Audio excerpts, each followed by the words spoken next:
सबसे पहले मैं पूछना चाहती हूँ, हमारे लास्ट संडे जो प्रभु भोज का दिन था, परमेश्वर के दास हमारे आदरणीय पास्टर जी ने कौन सा वचन दिए थे? फुल सेंटेंस में। डेंजर ऑफ डिससेटिस्फैक्शन, असंतुष्टि का खतरा है ना। मैं थोड़ा सा इस विषय में बोलना चाहती हूँ क्योंकि मेरा वचन इसी से ही रिलेटेड है कि जब इज़राइलियों को मूसा मिस्र देश से निकाल के ले जा रहे थे तो परमेश्वर ने प्रतिज्ञा किया था इज़राइलियों से कि मैं तुम्हें इस मिस्र देश से निकालकर कनान देश की ओर ले जाऊंगा जहाँ पर दूध और मधु की धारा बहता है।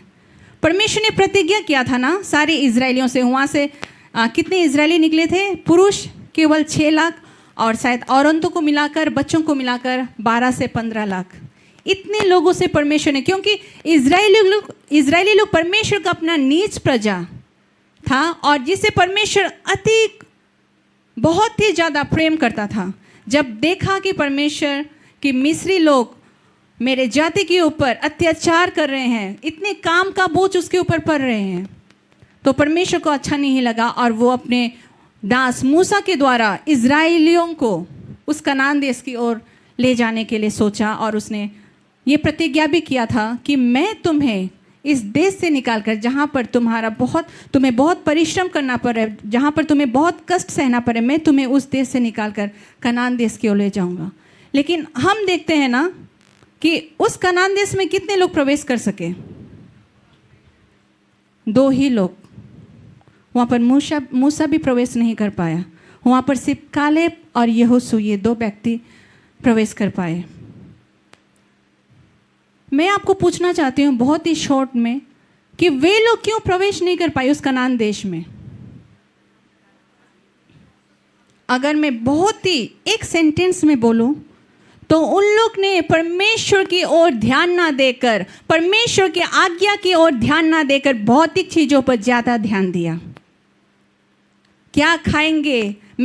मिस्र देश में हमें ये खाने को मिलता था, हमें पानी पीने नहीं मिलता था।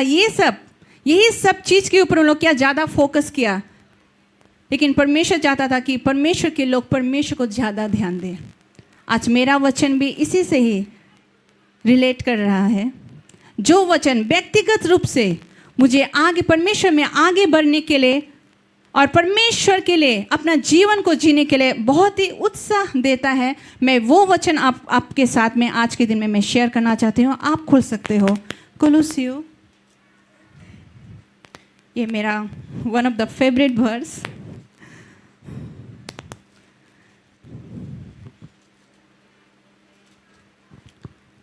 कोलोसियों 3 का 2, हम लोग विशेष करके सिर्फ 2 को देखेंगे, लेकिन आप 3 का 1 और 2 पर बढ़ सकते हैं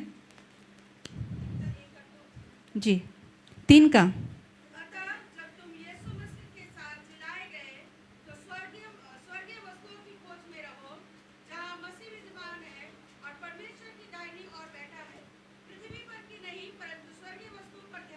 हालेलुया, आमीन। मेरा मेन वर्स है 2, पृथ्वी पर की नहीं परंतु स्वर्गीय वस्तुओं पर ध्यान लगाओ। ये मेरे लिए व्यक्तिगत रूप से जो मेरा बहुत ही दिल के करीब वचन है और मुझे परमेश्वर में आगे बढ़ने के लिए प्रोत्साहित करता है। मैं ये वचन आप लोगों के साथ में आज बांटना चाहती हूँ, है ना। यहाँ पर स्वर्गीय वस्तुओं की ओर ध्यान लगाने का मतलब क्या है? हमें पता है कि संसार की वस्तु मतलब बहुत सारी चीज़ें जो हमारे लिए भौतिक चीज़ का ज़रूरत है ना। हमारे लिए जो शरीर के लिए जो ज़रूरत है उस चीज़ के लिए नहीं, लेकिन हमें क्या स्वर्गीय वस्तुओं की ओर ज़्यादा ध्यान देना है। स्वर्गीय वस्तु में आता है हमें परमेश्वर की ओर ध्यान देना, यीशु मसीह की ओर ध्यान देना और आत्मिक बातों पर ध्यान लगाना। लेकिन आजकल परमेश्वर के लोग भी परमेश्वर की बातों की से ज़्यादा, परमेश्वर से ज़्यादा, प्रभु यीशु मसीह से ज़्यादा किसकी ओर ध्यान लगा रहे हैं? संसार की बातों पर। संसार की बातों पर बहुत ही ज़्यादा ध्यान लगाकर वो अपना जीवन को व्यतीत करे। लेकिन परमेश्वर आज आपसे कहना चाहते हैं कि परमेश्वर ने आपको आपके लिए इसीलिए अपने पुत्र प्रभु यीशु मसीह को इस पृथ्वी में नहीं भेजा, और प्रभु यीशु मसीह ने भी अपना बहुमूल्य लहू, अपना बहुमूल्य जीवन इसलिए हमारे लिए नहीं दिया कि हम इस जीवन के द्वारा संसार की चीज़ों की ओर ध्यान दें। परमेश्वर ने हमारे लिए, प्रभु यीशु मसीह ने हमारे लिए जो अनमोल लहू बहाया, जो अनमोल प्राण को हमारे लिए देकर हमारे लिए जो अनमोल जीवन को दिया है, परमेश्वर चाहते हैं कि हम उस अनमोल जीवन को परमेश्वर के लिए जिए। आपको एक जीवन मिला है, इस जीवन के द्वारा परमेश्वर की महिमा करें। संसार में बहुत सारे लोग थे, लेकिन उन लोगों में से परमेश्वर ने आपको और मुझे और आपको चुना, एक सुंदर सा जीवन दिया है, और आपको जो एक सुंदर सा जीवन जो है ना, उसको आप सुंदर तरीके से जिए। क्रोध में नहीं, द्वेष में नहीं, जलन में नहीं, एक दूसरे को नीचे दिखाकर नहीं, लेकिन आप जिए एक सुंदर सा जीवन। हम बहुत ज्यादा संसार की बातों पर ध्यान ना दें। जब आप संसार की बातों पर बहुत ज्यादा ध्यान देंगे तो आप गिर जाओगे। आजकल के जेनरेशन में, आज के इस युग में मनुष्य अपने कामों में इतना बिजी हो गए, अपने मतलब कि अपनी ही चीज़ों में अपनी जीविका चलाने के लिए जो ज़रूरत है, और भी बहुत सारी ऐसी बातें, उन सभी चीज़ों में शैतान ने लोगों को ऐसे फंसा कर रख दिया है कि वो परमेश्वर की ओर ध्यान ही नहीं लगा पा रहे हैं।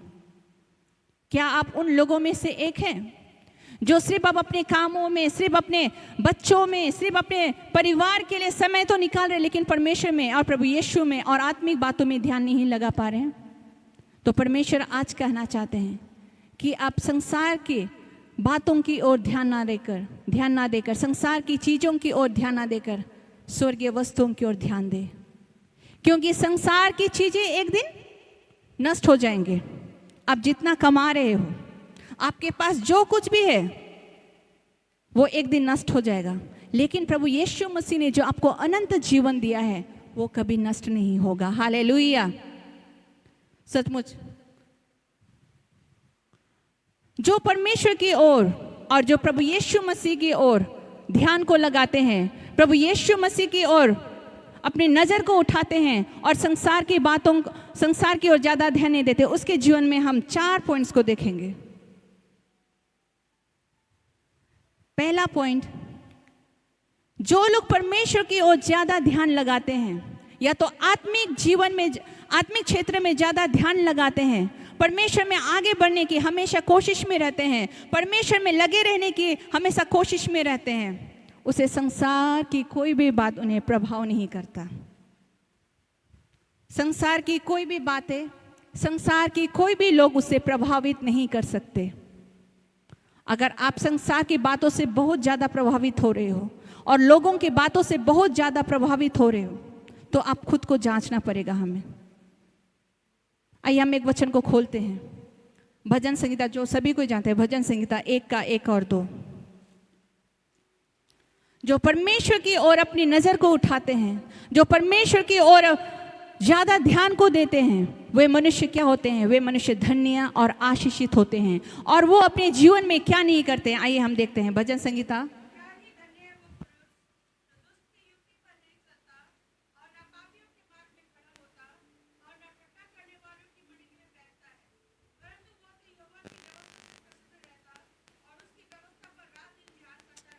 हालेलुया, आमीन।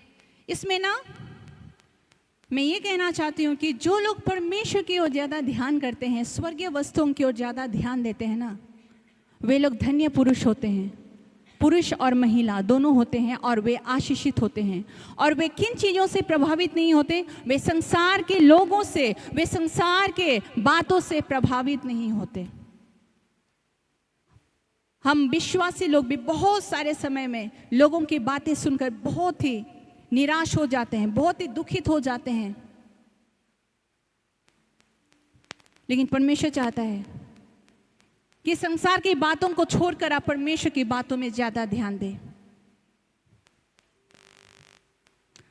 शैतान हमारे अंदर में ऐसा काम कर, जब हम अपने बारे में कुछ बुरा सुनते हैं या तो कुछ ऐसे बातें हो जाते हैं तो हम बहुत ही हताश निराश हो जाते हैं। और जब आप हताश निराश हो जाते हैं ना, जब आप दुखी होते हैं ना, आप एक ही जगह में रह जाओगे, आप कभी भी आगे नहीं बढ़ पाओगे। परमेश्वर में आप कभी भी आगे नहीं बढ़ पाओगे। इसलिए आज मैं उत्साह देना चाहती हूँ, संसार की बातों में कम ध्यान दीजिए, लेकिन परमेश्वर की ओर ज़्यादा ध्यान दीजिए। यहाँ पर हम देखते हैं ना कि क्या ही धन्य है वह पुरुष जो दुष्टों की युक्ति पर नहीं चलता, जो परमेश्वर की ओर ज़्यादा ध्यान, परमेश्वर के वचन की ओर ज़्यादा ध्यान, परमेश्वर की खोज में ज़्यादा ध्यान लगाते हैं। वे पुरुष दुष्टों की युक्ति पर नहीं चलता। जो दुष्ट, सिर्फ इसमें दुष्ट सिर्फ मैं नहीं बोलूँगी, इसमें लोग भी आते हैं कि जो परमेश्वर के लोग होते हैं, जो सच में परमेश्वर को अपना पहला स्थान देते हैं, वे लोगों के सलाह से, वे लोगों के विचार से, वे लोगों की योजनाओं से प्रभावित नहीं होते। वो क्या विचार कर रहे हैं मेरे लिए, वो मेरे लिए क्या योजना बना रहे हैं, उससे प्रभावित नहीं होते।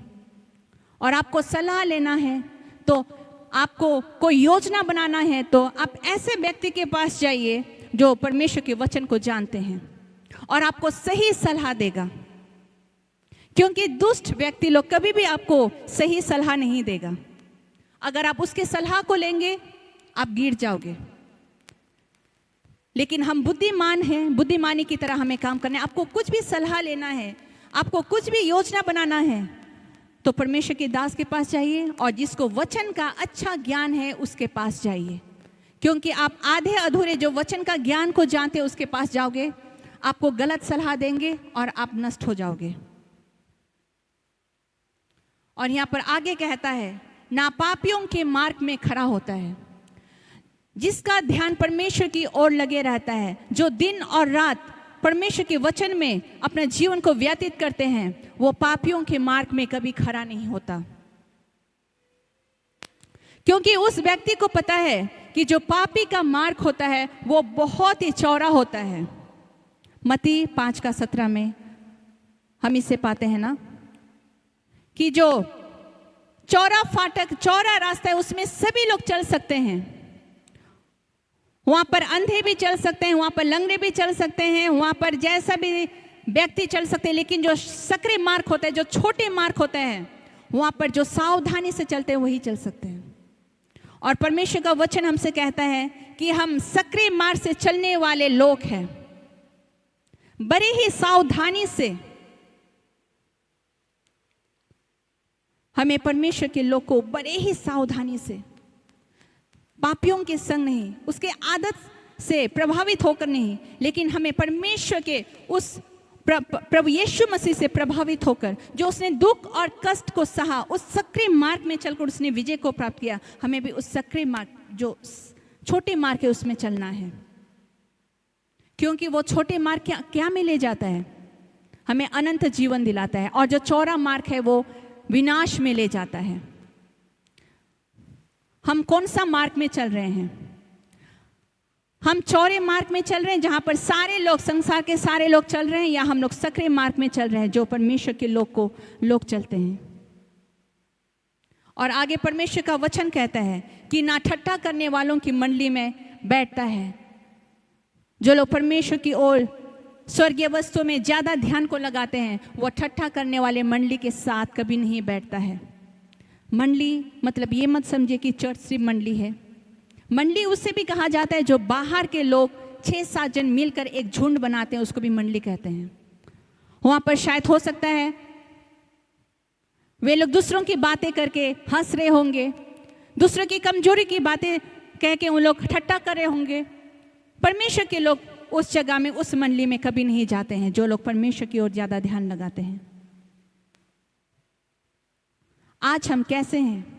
हम संसार की वस्तुओं पे ज्यादा ध्यान लगा रहे हैं, संसार की बातों से ज्यादा प्रभावित हो रहे हैं, या परमेश्वर से हम ज्यादा प्रभावित हो रहे हैं? और परमेश्वर का वचन लिखता है यिर्मयाह 17:5 में, क्या लिखा हुआ है आपको किसी को याद है? बहुत ही अच्छा, श्रापित है वो व्यक्ति, एक बार पढ़ते हैं ना वो उस वचन को, यिर्मयाह 17:5।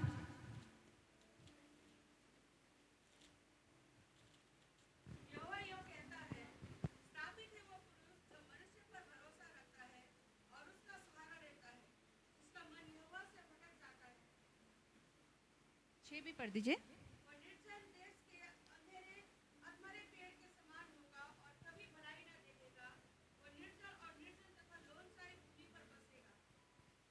आमीन। जब हम बहुत ज्यादा मनुष्य की बातों से प्रभावित होते हैं ना, परमेश्वर से ज्यादा हम लोगों को इम्पोर्टेंस देते हैं और संसार की बातों से, लोगों की बातों से ज्यादा प्रभावित होते हैं, तो हम परमेश्वर से दूर जाकर हम मनुष्य के ऊपर भरोसा करने लग जाते हैं। और ये चीज बहुत ही खतरा है। परमेश्वर का वचन कहता है वो श्रापित व्यक्ति है जो किसी मनुष्य पर भरोसा रखते हैं, लेकिन वो धन्य व्यक्ति है जो परमेश्वर पर भरोसा रखते हैं। आमीन। आज मैं किसके ऊपर भरोसा कर रही हूं या कर रहा हूं? क्या मैं सचमुच परमेश्वर के ऊपर भरोसा कर रहा हूं? आप परमेश्वर के ऊपर तभी भरोसा कर सकते हैं, विश्वास कर सकते हैं जब आपका पूरा ध्यान हृदय की गहराई से आपका पूरा ध्यान प्रभु यीशु मसीह पर होगा। अगर आपका ध्यान इधर उधर होगा, संसार के तरफ भी होगा, परमेश्वर की तरफ भी होगा, आप दो नाव पे अपने पैर को रख रहे हैं, आपका विश्वास, आपका भरोसा डगमगाएगा और आप डूब जाओगे। इसलिए परमेश्वर का वचन हमें कहता है कि लोगों के बातों से प्रभावित ना होकर, लोगों के ऊपर भरोसा ना करके, हमें सिर्फ किसके ऊपर भरोसा करना है? परमेश्वर के ऊपर भरोसा करना है। और जो व्यक्ति का ध्यान परमेश्वर की ओर, प्रभु यीशु मसीह की ओर और आत्मिक क्षेत्र की ओर लगे रहता है, वो धन्य होते हैं और वो परमेश्वर पर भरोसा रखते हैं। आमीन। आप किसके ऊपर ज्यादा भरोसा रखते हैं?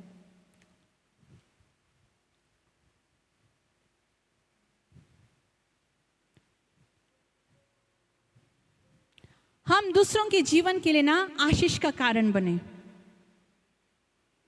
हम दूसरों के जीवन में कष्ट का कारण ना बने। अगर आप कष्ट देने वाला ही होंगे तो आप परमेश्वर की ओर से नहीं हो। अगर आप आशीष देने वाले हैं तो परमेश्वर की ओर से हो। जिसका ध्यान परमेश्वर की ओर लगा रहता है वो दूसरों के लिए भलाई भी करेगा, दूसरों के कष्ट में वो सपोर्ट करेगा, वो हर एक चीज करेगा जो परमेश्वर चाहता है। हम स्वार्थी ना बने, हम दूसरों का भलाई के लिए भी आगे बढ़े। परमेश्वर हमसे ये चाहता है। और मेरा दूसरा पॉइंट है, जो लोग परमेश्वर की ओर ज्यादा, स्वर्गीय वस्तुओं की ओर ज्यादा ध्यान लगाते हैं, वो किसी भी परिस्थिति या कठिनाई की समय नहीं डगमगाते या प्रभावित नहीं होते। बुरी परिस्थिति से वो कभी भी प्रभावित नहीं होते। और मैं एक पॉइंट भूल गई हूं, जो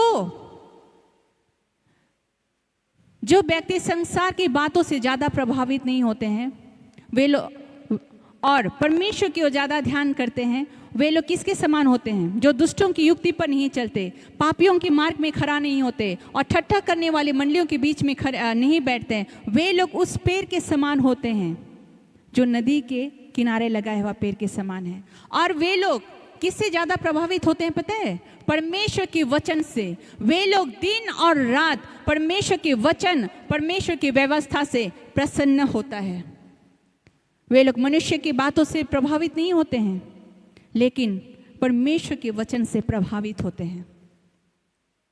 और मेरा दूसरा पॉइंट है कि जो लोग स्वर्गीय वस्तुओं की ओर ज्यादा ध्यान देते हैं, वे लोग किसी भी परिस्थिति में, उसके जीवन में अगर कठिनाई आए या तो समस्या आए, वे कभी नहीं डगमगाते हैं। हमारे जीवन में ऐसा नहीं है कि हमने परमेश्वर को पा लिया, प्रभु यीशु मसीह को ग्रहण कर लिया तो हमारे जीवन में कोई कष्ट नहीं आएगा। ऐसा कोई बात नहीं है। हमारे जीवन में कष्ट आएगा, लेकिन आप उस कष्ट, उस मुसीबत में आप सिचुएशन को किस प्रकार हैंडल करते हैं। बीमारी आते हैं, आप उसको किस नज़र से देखते हैं। कठिनाइयाँ आते हैं, घर में कमी घटी होता है, उसको आप किस नज़र से देखते हो। यस, हम मनुष्य जाति है, हमें ये समस्या आएंगे, लेकिन समस्या को परमेश्वर दूर भी करेगा। लेकिन उस समस्या के बीच में आप कैसे खड़े हो? हम लोग पतरस के जीवन में देखते हैं ना कि जब प्रभु यीशु मसीह नाव पानी पर चल रहा था, हम उस घटना को ज़्यादा नहीं बोलेंगे, नहीं बोलना चाहती हूँ, कि जब प्रभु यीशु मसीह उस पानी पर चल रहे थे तो पतरस भी क्या कहता है यीशु मसीह को, मैं भी पानी में चलना चाहता हूँ। तो यीशु मसीह कहता है आओ। तो जब तक उसका नजर प्रभु यीशु मसीह की ओर था तब तक वो पानी में चला, और जब उसका नजर इधर उधर गया, उस हवा उस पानी में लहरों में चला गया, तो क्या होने लगा? डूबने लगा। आज हमारा नजर भी प्रभु यीशु मसीह की ओर होना चाहिए। हम अपनी कठिनाइयों को, अपनी समस्या को ज़्यादा फोकस ना करें। जितना सामने से हम किसी चीज़ को देखेंगे ना, उतना ही बड़ा हमें दिखाई देगा। अगर हम समस्या को सामने से देखेंगे, हमें बहुत बड़ा दिखाई देगा। अगर हम समस्या को दूर से देखेंगे, हमें छोटा दिखाई देगा।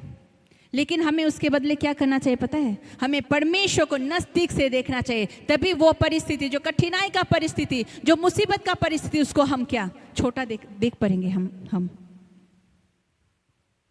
परमेश्वर के नज़दीक में आना बहुत ही जरूरी है।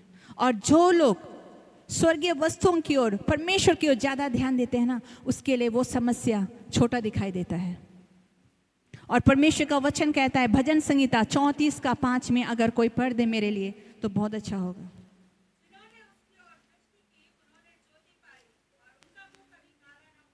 आमीन, हालेलुया। सचमुच ये परमेश्वर का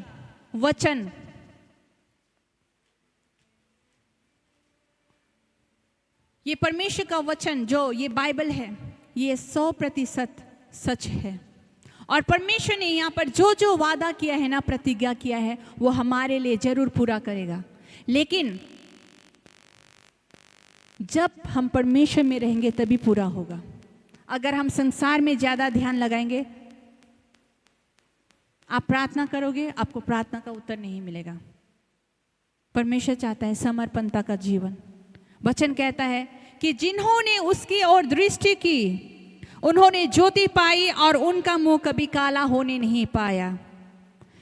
जिन लोगों ने प्रभु यीशु मसीह की ओर, जिन लोगों ने परमेश्वर की ओर अपनी नजर को उठाया, उसका मुंह कभी काला होने नहीं पाया। आज हम गवाही सुन रहे थे ना एकता बहन के बारे में, हमने उसके लिए प्रार्थना किया। हमारे मन में डर भी था क्या होगा, लेकिन परमेश्वर ने हमारी प्रार्थना को सुनकर आज उससे कैंसर फ्री कर दिया। हालेलुया। हमें कभी लज्जित होने नहीं देता है। कुछ भी परिस्थिति हो, हमारा नजर प्रभु यीशु मसीह की ओर होना चाहिए। अगर आप जब प्रार्थना करते हैं ना, विश्वास के साथ प्रार्थना करते हैं और विश्वास के साथ आप कुछ मांगते हैं ना, परमेश्वर आपको वो जरूर देता है। और आपका मुंह कभी काला परमेश्वर होने नहीं दे। हमें लोगों के सामने हमें लज्जित होने नहीं देता है ना। काला होने का मतलब लज्जित होने नहीं देता है। कभी भी परमेश्वर, जब हम परमेश्वर के सम्मुख में जाते हैं, परमेश्वर की ओर नजर उठाते हैं, तो हमारे मुख को कभी काला होने नहीं देते हैं। हम और एक व्यक्ति को देखते हैं, दाऊद जब उसके जीवन में मुसीबत आते हैं, कठिनाई आते हैं, कष्ट आते हैं, तो वो हमेशा परमेश्वर की सम्मुख में गया। हम देखते हैं ना उसके जीवन में कि हम शाऊल को, जो इज़राइल का पहला राजा था, हम जानते हैं ना कि वो दाऊद से बहुत ज़्यादा प्रेम करता था, बहुत ही ज़्यादा प्रेम। लेकिन ऐसा कुछ घटना आप घर पे जाके, जिसको पता है, संडे स्कूल का बच्चों को भी पता है, अगर आपको पता नहीं है तो बाइबल घर में जाके पढ़िए, मैं नहीं बताऊंगी, आप खुद जाकर पढ़ लीजिए कि एक समय जो शाऊल दाऊद को प्यार करता था, वो शाऊल दाऊद से इतना नफरत क्यों करने लगा। आप इसको घर में जाकर जरूर पढ़िए। और शाऊल हर समय दाऊद को मार डालने की खोज में था, और दाऊद हर समय शाऊल से बचने के लिए उस कठिन समय में भागकर कभी चट्टान में छुपता था, कभी पहाड़ों पर छुपता था, कभी गुफाओं पर छुपता था, कभी किसी के घर में छुपता था। लेकिन उस छुपे हुए स्थान में भी वो परमेश्वर को कभी नहीं भूलता था। वो हर समय परमेश्वर को अपना जीवन देता था और उसका नज़र हमेशा परमेश्वर की ओर रहता था। इसलिए भजन संगीता उसने इतना सारा गीतों को लिखा और उनमें से उसने एक गीत लिखा, भजन संगीता 121, जो हम सभी को जानते हैं कि मैं अपनी आंखें उस पर्वत की ओर उठाता हूँ, मुझे सहायता कहाँ से मिलेगी? मुझे सहायता यहोवा की ओर से मिलता है, जो इज़राइल का रक्षक है, जो ना कभी सोता है ना कभी ऊँघता है। हालेलुया। इसलिए वो इतना सारा गीतों को लिख सका और परमेश्वर ने उसके साथ जो प्रतिज्ञा किया था कि मैं तुम्हें राजा बनाऊंगा, वो एक दिन राजा बना। उस राजा बनने के पहले उसके जीवन में जितना भी कठिनाई आए, जितना भी समस्या आया, वो परमेश्वर को कभी नहीं छोड़ा। आज हम भी परमेश्वर को कभी ना छोड़े। जितना भी परेशानी, बीमारी क्यों ना आए, कठिनाई क्यों ना आए, परिवार की परिस्थिति सही ना हो, उस समय में भी हमें क्या, परमेश्वर में लगे रहना बहुत ही जरूरी है। और जो लोग परमेश्वर में लगे रहते हैं, अपनी आंखें परमेश्वर की ओर लगे रखते हैं, उसके जीवन में बीमारी क्यों ना आए, गरीबी क्यों ना आए, अकाल क्यों ना आए, वो हमेशा एक दिन विजय को पाते हैं। हमने देखा दाऊद, वो कितना स्ट्रगल किया राजा बनने के पहले। हमारे जीवन में भी ऐसी परिस्थिति आते हैं और आएंगे भी, लेकिन उस समय हमें उस सिचुएशन का हैंडल परमेश्वर की उपस्थिति में जाकर ही मिलेगा। आपको उत्तर कहीं से नहीं मिलेगा। आप अपनी परिस्थिति को लेकर लोगों के पास जाएंगे, आपका बातों को ध्यान से सुनेंगे, लेकिन उसका सॉल्यूशन नहीं निकाल सकते। लेकिन परमेश्वर ही है जो आपके सारे प्रश्न का उत्तर दे सकते हैं। और मैं तीसरा पॉइंट बोलना चाहती हूँ कि जो लोग स्वर्गीय वस्तुओं की ओर ध्यान ज़्यादा देते हैं, वे लोग संसार की भौतिक वस्तुओं पर ध्यान नहीं देते हैं या बहुत ही कम देते हैं। सच में आज हम संसार में होने के नाते, मैंने तभी कहा कि आज के ज़माने में लोग अपने कामों में इतना बिजी, अपने परिवार को चलाने के लिए, अपने बच्चों का कैरियर संवारने के लिए इतना काम करे, और उसके जीवन में उसके नतीजा क्या आ रहा है? स्ट्रेस, एंजाइटी, डिप्रेशन, क्रोध, जो शैतान की ओर से आ रहा है। इन सारी बातों से छुटकारा पाने के लिए हमें प्रभु यीशु मसीह की ओर ज़्यादा ध्यान देना पड़ेगा। मैं ये नहीं कह रही हूँ कि आप काम ना करें, काम ना जाए, मैं ये बिल्कुल नहीं कर रही हूँ। परमेश्वर ने हमें कहा है कि काम करके, हमें परिश्रम करके खाना है, लेकिन उन सारी परिस्थितियों में भी, उन सारे कामों में भी हमें परमेश्वर को हमेशा पहला स्थान देना है। अपने ऑफिस में हो, आप किसी फैक्ट्री में काम कर रहे हो, आप किचन में काम कर रहे हो, परमेश्वर को सदा स्मरण करें। परमेश्वर का वचन कहता है ना, मत्ती 6:33 में, कि सबसे पहले तुम उसकी धार्मिकता, राज्य और धार्मिकता का खोज करो, तब सारी चीज़ें तुम्हें मिल जाएगी। वहाँ पर अगर हम ऊपर में पढ़े तो प्रभु यीशु मसीह वहाँ पर खाने के बारे में बोल रहे थे, वस्त्र के बारे में बोल रहे थे। सिर्फ खाना और वस्त्र और मकान के बारे में नहीं, लेकिन हर एक चीज़ें जो आपको चाहिए अपने जीवन में, वो आपको मिलेगा। लेकिन सबसे पहले आपको क्या करना है? परमेश्वर की राज्य और धार्मिकता की खोज करना है। हालेलुया। शायद आप अपने परिश्रम के द्वारा, अपने हार्डवर्क के द्वारा बहुत कुछ प्राप्त कर सकते हैं, लेकिन उसमें परमेश्वर का आशीष नहीं होगा।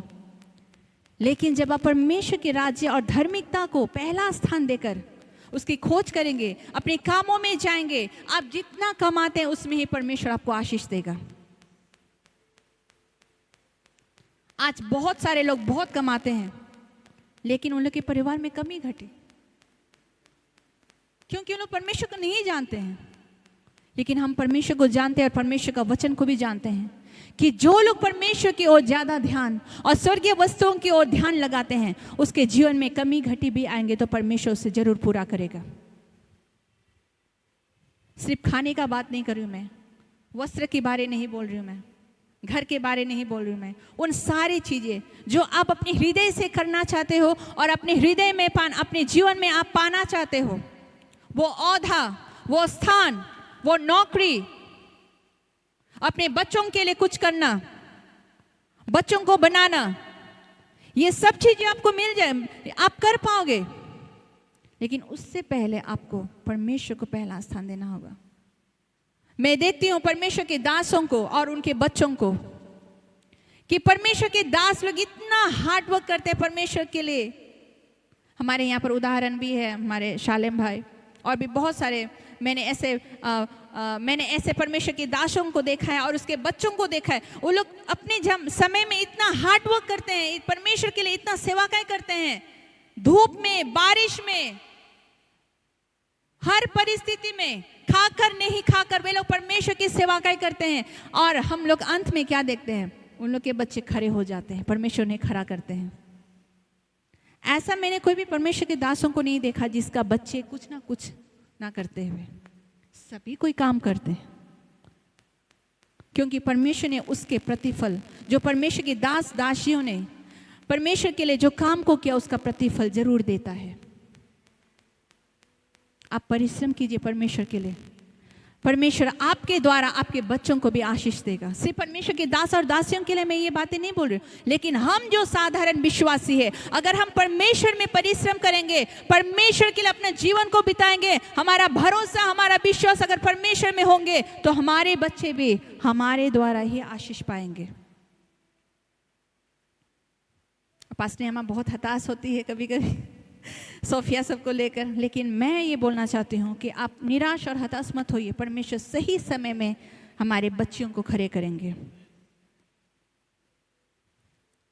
सचमुच जो लोग परमेश्वर की ओर ज्यादा ध्यान देते हैं, परमेश्वर के वचनों पर ज्यादा ध्यान देते हैं, प्रभु यीशु मसीह की ओर अपनी आंखों को उठाकर देखते हैं, उसके जीवन में कोई भी परिस्थिति क्यों ना आए, परमेश्वर उस जगह से उसे जरूर निजात और छुटकारा देता है। अगर आप भी ऐसी कोई वर्तमान समय में ऐसी कोई समस्या में हो, तो आप घुटने में जाकर अपना हृदय से परमेश्वर की ओर देखें। परमेश्वर क्या कहता है? मनुष्य जाते बहुत समय में बहुत जल्दी निराश हो जाता है। ये निराश भी दुष्ट की तरफ से ही आते हैं। जितना भी नेगेटिव बातें, नेगेटिव सोच, क्रोध, निराश बहुत जल्दी हमारे जीवन में कौन हावी करता है? यह शैतान हावी करता है। हमें प्रार्थना के द्वारा ही उन सारी बातों से क्या हम छुटकारा पा सकते हैं।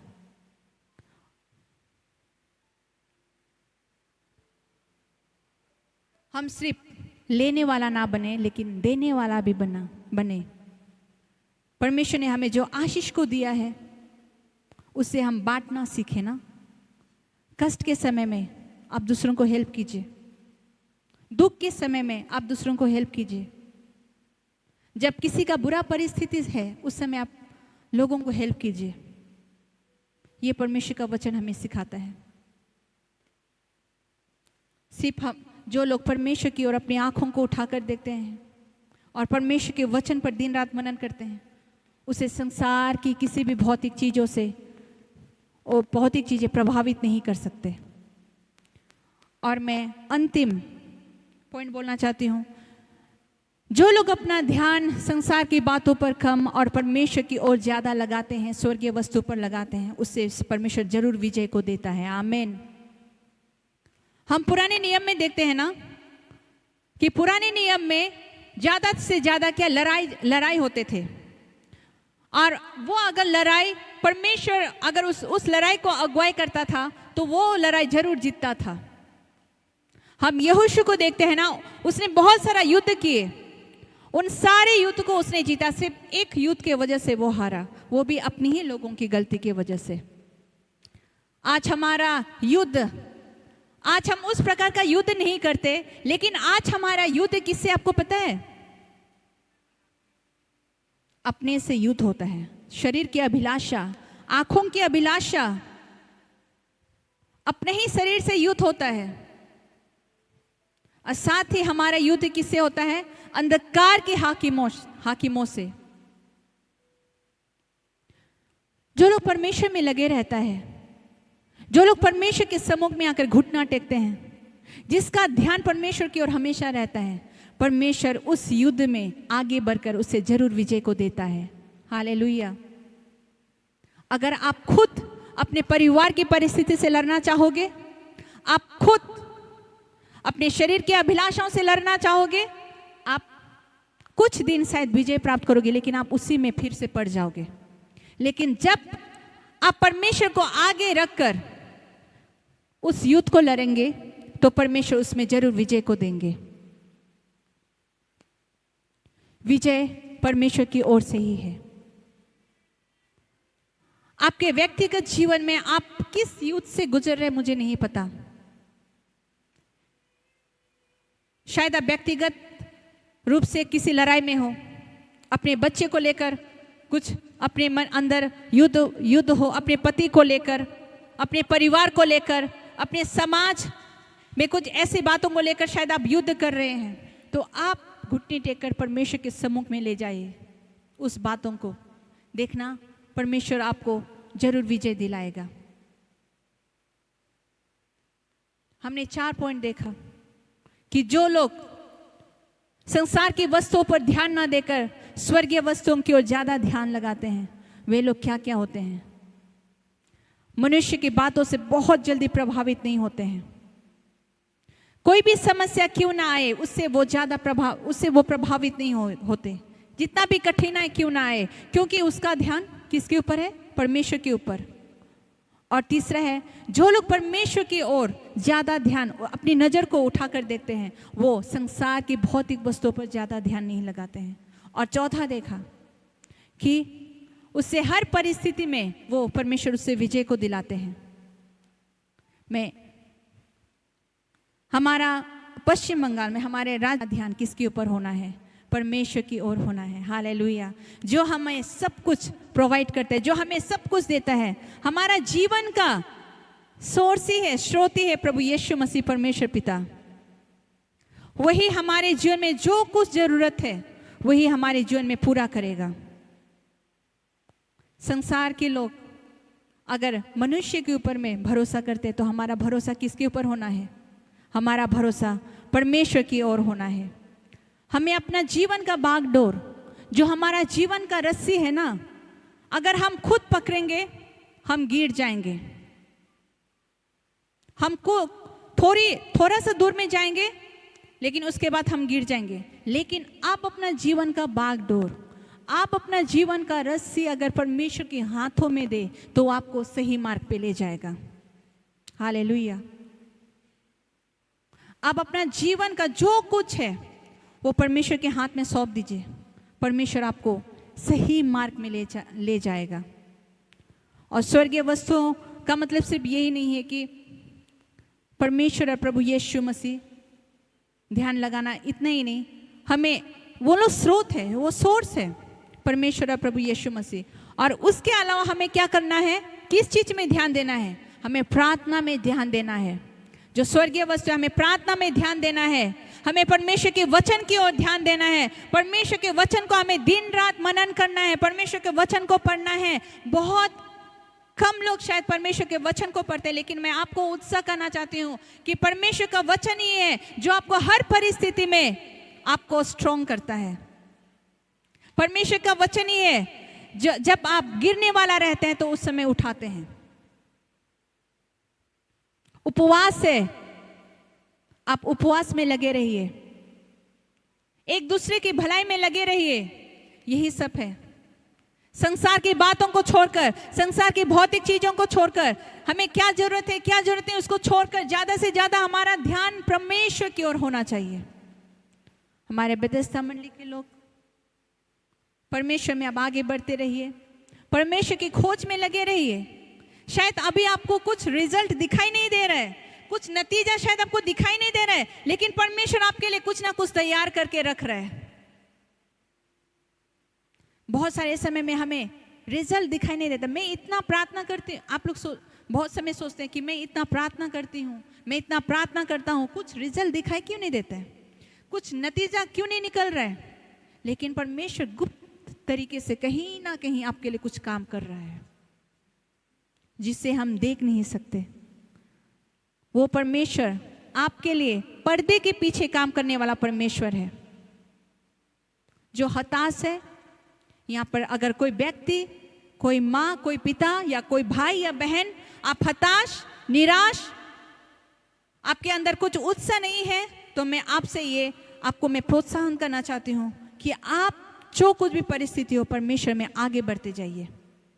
उस हताश को छोड़कर, उस निराश को छोड़कर, उन सारी संसार की बातों को छोड़कर हमें परमेश्वर में आगे बढ़ते जाना है। और मैं बार बार यही बोलती हूँ और मैं बोलते भी रहूँगी कि परमेश्वर को कभी मत छोड़िए। इस वचन को आप दिन रात मनन करते रहिए।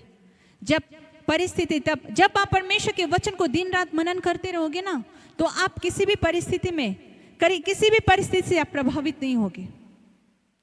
किसी भी परिस्थिति से आप प्रभावित नहीं होंगे। शायद हम अचानक कुछ हो जाने से शायद प्रभावित हो सकते हैं, हम डर सकते हैं, लेकिन जब आपको वो वचन, वो वर्ष आपको याद आएगा, तो वो वचन आपके जीवन में एक अद्भुत तरीके से काम करेगा।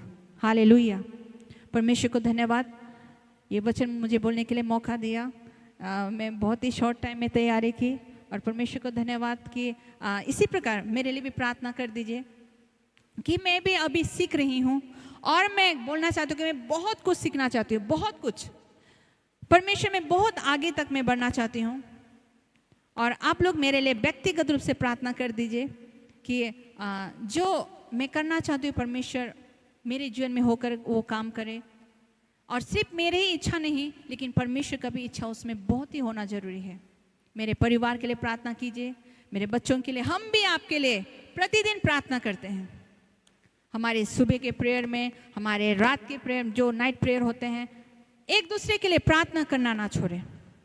एक जब टाइम शॉर्ट हो जाता है तो हम पूरा परिवार को मिलाकर एक ही साथ करते हैं, और जब ज़्यादा टाइम है, मतलब कि मैं कर सकती हूँ, तो हम एक एक व्यक्ति का नाम लेकर, एक एक परिवार का नाम लेकर हम लोग प्रार्थना करते हैं। क्योंकि जब आप एक दूसरे के लिए प्रार्थना करते हैं ना, तो उस समय बहुत ही प्रार्थना मजबूत होता है। जैसे मेरे परिवार में, मेरे जो मम्मी के खानदान में सब कोई क्रिश्चियन है, और पापा के खानदान में थोड़ा अन्य जाति है, तो वो लोग क्या करते हैं मेरे लिए, हम अपने परिवार के लिए, मैं अपने खानदान के लिए, सबके लिए प्रार्थना करती हूँ, वो लोग भी मेरे लिए प्रार्थना करते हैं। तो उसमें क्या, एक परमेश्वर का सुरक्षा हमारे जीवन में होता है। और हम यहाँ पर देखते हैं कि बहुत से परिवार में सिर्फ सिंगल पर्सन है, विशेष करके उन लोग के लिए बहुत ही ज़्यादा हमें प्रार्थना करने का जरूरत है। जो लोग परिवार से अकेले हैं, उन लोग के लिए बहुत ही प्रार्थना करने का जरूरत है, उसके जीवन के लिए, उसके परिवार के लिए। क्योंकि प्रार्थना में ही सामर्थ्य और शक्ति है, और प्रार्थना के द्वारा ही हमें सुरक्षा प्राप्त कर सकते हैं, है ना। इसलिए एक एक व्यक्ति एक दूसरे के लिए प्रार्थना करते रहिए, परमेश्वर में बढ़ते रहिए। संसार की बातों में ज़्यादा ध्यान मत दीजिए। संसार की बातें, संसार की वस्तु, संसार की चीज़ें एक दिन नष्ट हो जाएंगे, लेकिन परमेश्वर ने जो हमें बहुमूल्य जीवन को दिया है, वो कभी नष्ट नहीं होना चाहिए, और वही जीवन को लेकर हमें वहाँ पर प्रवेश करना पड़ेगा। अगर हम यहाँ पर सब कुछ कर ले, लेकिन अपने आत्मा को नष्ट करें, तो कुछ फायदा होगा? कुछ फायदा नहीं होगा। इसलिए आप अपना जीवन परमेश्वर के लिए समर्पित होकर जिया करें, और कोलोस्से 3:2 के मुताबिक अपना ध्यान संसार की वस्तुओं पर ज़्यादा नहीं, लेकिन स्वर्गीय वस्तुओं पर ज़्यादा ध्यान दीजिए। हालेलुया, आमीन। इस वचन की तरफ परमेश्वर आशीष दे।